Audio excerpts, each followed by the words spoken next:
السلام علیکم، امید ہے آپ سب خیر و عافیت سے ہوں۔ تو آئیے آج کی آیتیں شروع کریں۔ بسم اللہ الرحمن الرحیم، اتبع ما اوحی الیک من ربک لا الہ الا هو واعرض عن المشرکین۔ شروع اللہ کے نام سے جو بڑا مہربان نہایت رحم کرنے والا ہے۔ آپ صلی اللہ علیہ وسلم پیروی کیے جائیں اس کی جو وحی کیا جا رہا ہے آپ صلی اللہ علیہ وسلم پر۔ آپ صلی اللہ علیہ وسلم کے رب کی طرف سے اس کے سوا کوئی معبود نہیں، اور ان مشرکوں سے کنارہ کشی کر لیجئے۔ اس صورت میں آپ دیکھ رہے ہیں کہ نبی اکرم صلی اللہ علیہ وسلم کو بار بار مخاطب کیا جا رہا ہے، لیکن جیسا کہ پہلے بتایا گیا ہے یہ خطاب دراصل حضور صلی اللہ علیہ وسلم کی وساطت سے امت کے لیے بھی ہے۔ مکی صورتوں 2/3 قرآن میں مسلمانوں سے براہ راست خطاب بہت کم ملتا ہے۔ اس کی حکمت یہ ہے کہ مکی دور میں مسلمان باقاعدہ ایک امت نہیں تھے۔ امت کی تشکیل تو تحلیل قبلہ کے بعد ہوئی، اسی لیے تحویل قبلہ کے حکم کے فوراً بعد یہ آیت نازل ہوئی۔ اب جب کہ مسلمانوں کو باقاعدہ امت کا درجہ دے دیا گیا تو پھر ان سے خطاب بھی براہ راست ہونے لگا۔ چنانچہ سورہ حجرات جو 17 آیت پر مشتمل مدنی سورت ہے، اس میں 5 دفعہ یا ایھا الذین آمنوا کے الفاظ سے اہل ایمان کو براہ راست مخاطب فرمایا گیا ہے، لیکن دوسری طرف مکی صورتوں میں اہل ایمان سے جو بھی کہا گیا ہے وہ حضور صلی اللہ علیہ وسلم کو مخاطب کر کے واحد کے صیغے میں کہا گیا ہے۔ چنانچہ آیت زیر نظر میں یہ جو فرمایا گیا ہے کہ پیروی کرو اس کی جو آپ صلی اللہ علیہ وسلم پر وحی کیے جا رہا ہے آپ صلی اللہ علیہ وسلم کے رب کی طرف سے، تو یہ حکم صرف حضور صلی اللہ علیہ وسلم کے لیے نہیں بلکہ تمام مسلمانوں کے لیے بھی ہے۔ وَلَوْ شَاءَ اللَّهُ مَا أَشْرَكُوا وَمَا جَعَلْنَاكَ عَلَيْهِمْ حَفِيظًا وَمَا أَنْتَ عَلَيْهِمْ بِوَكِيلٍ۔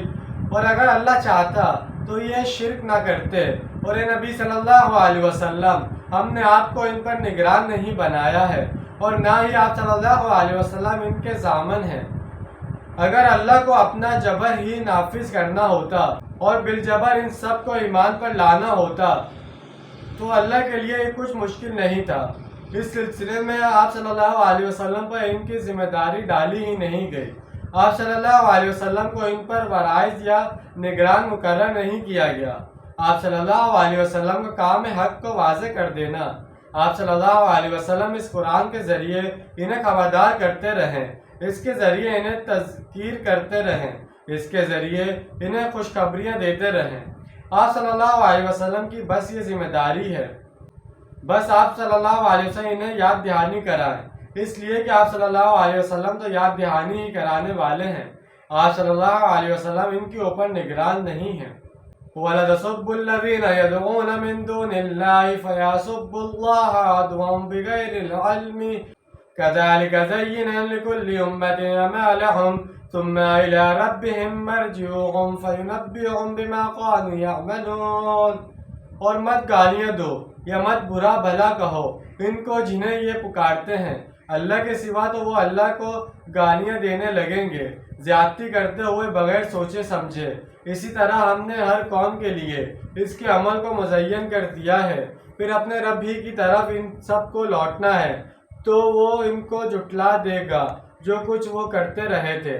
یعنی کہیں جوش میں آ کر ان کے بتوں کو برا بھلا مت کہو، کیونکہ وہ ان کو اپنے معبود سمجھتے ہیں، ان کے ذہنوں میں ان کی عظمت اور دلوں میں ان کی عقیدت ہے، اس لیے کہیں ایسا نہ ہو کہ وہ غصے میں آ کر جواباً اللہ کو گالیاں دینے لگ جائیں۔ لہذا تم کبھی ایسا اشتعال امیز انداز اختیار نہ کرنا۔